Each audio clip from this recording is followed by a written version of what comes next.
just kind of talk loud. It's going to be a little bit awkward because we're trying to talk to the thing here. Hey, Josh. Yeah. Great participation for all those people at home. That's Josh Baldwin. Is he single? It doesn't matter. Here we go. It's Confederate Capital, Josh. What you got?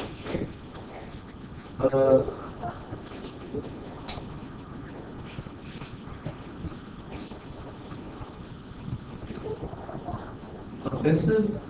Close. They were offensive because they broke away from the United States. That is what should it be? The fourth one. The fourth one. Some people got in trouble with how to mark these things because they had trouble going with the rows across. The map that I give you today is kind of like that. So you'll have to find your answer and then scroll over. Miss Liberty, number 2, it says the Union's first strategy. Yes, to blockade southern ports. Hey, what do we call Lincoln's plan to help win the Civil War at the beginning from yesterday?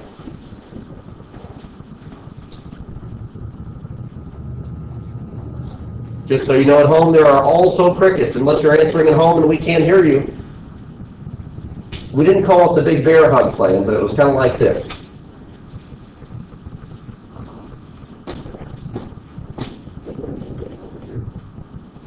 Might be a reptile.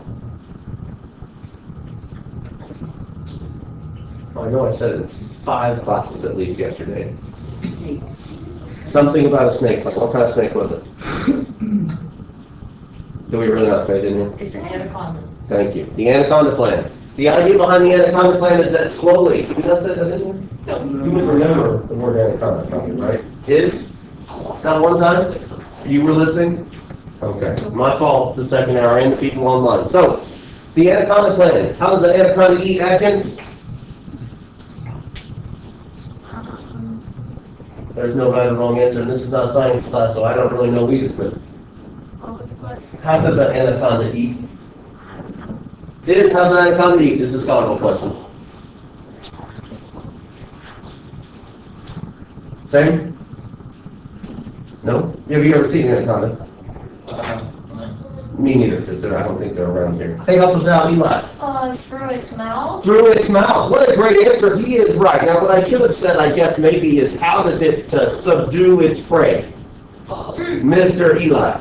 It squeezes them. It squeezes them. Now, this was the Norse plan. They called it the anaconda plan just because of that. So they were going to blockade southern ports and cut off railroad supplies, cut off the South's ability to be able to make money, which is selling their cotton to other countries around the world. So they blockaded southern ports. They were under the impression that this was going to be a long, drawn-out war, and it would take a while to get there.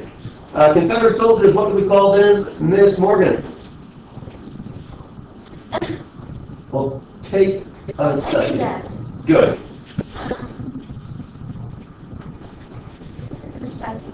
The second one. We were almost right. It's okay. What should it be? Or anybody. Don't worry, you're just on audio, they cannot see your face. Rebels. So these were the people that broke away from the United States, which leaves Morgan's answer probably better for this one.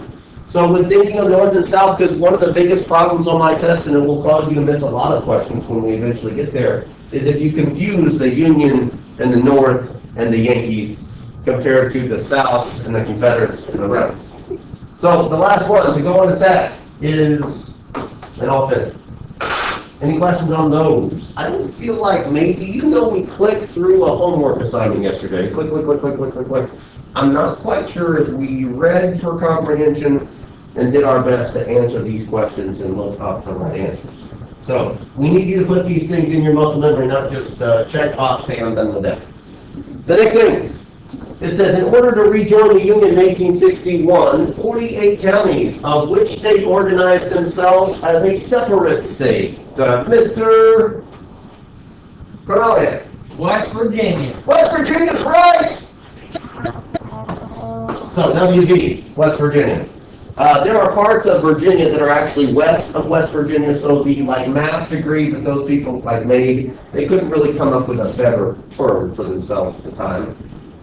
But they wanted to be on the Union side, they weren't in favor of slavery, so they organized themselves, 48 of those counties, the northern part of Virginia, into non-slave counties. For the South, the primary aim of the war was recognition as what? Ms. Atkins? Independent nation. As an independent nation. We wanted them to recognize themselves, or they in the South wanted to be recognized as a nation all by themselves. So for a very brief time, it was United States of America, and it was the Confederate States of America. Two different countries on this continent.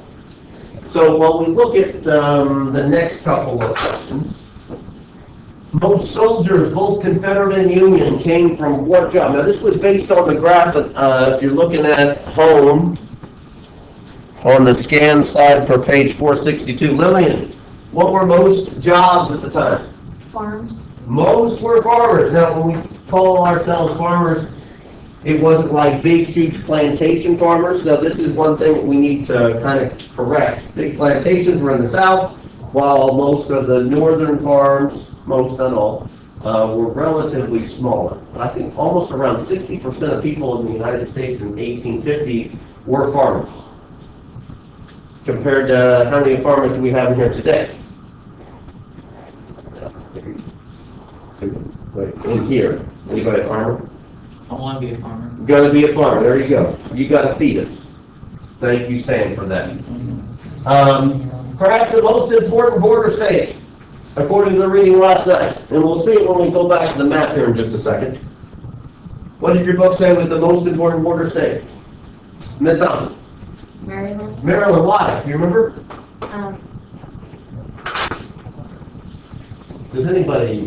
Can anybody help her out? So we got Maryland. Which one is Maryland?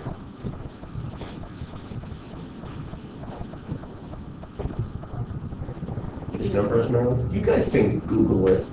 I don't mean to tell you can't Google it while we're here. That's right, person at home. It's that number.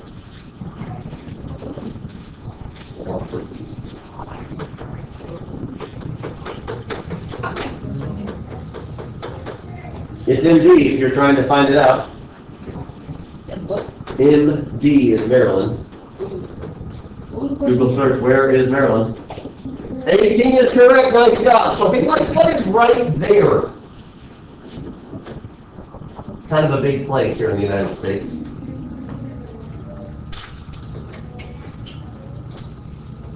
Did you just open a barrel? Like right in the middle of like this area. It's not physically Maryland I'm not one to point at. It's like where 1600 Pennsylvania Avenue is. Kind of a big deal. Some guy lives there in a white house. Washington, D.C. So Maryland was the most important state for the border states because if Maryland would have gone to the the South, our capital would have been completely surrounded, but making it very difficult for the North to win the Civil War. All right, so I think that was all the pictures that I took.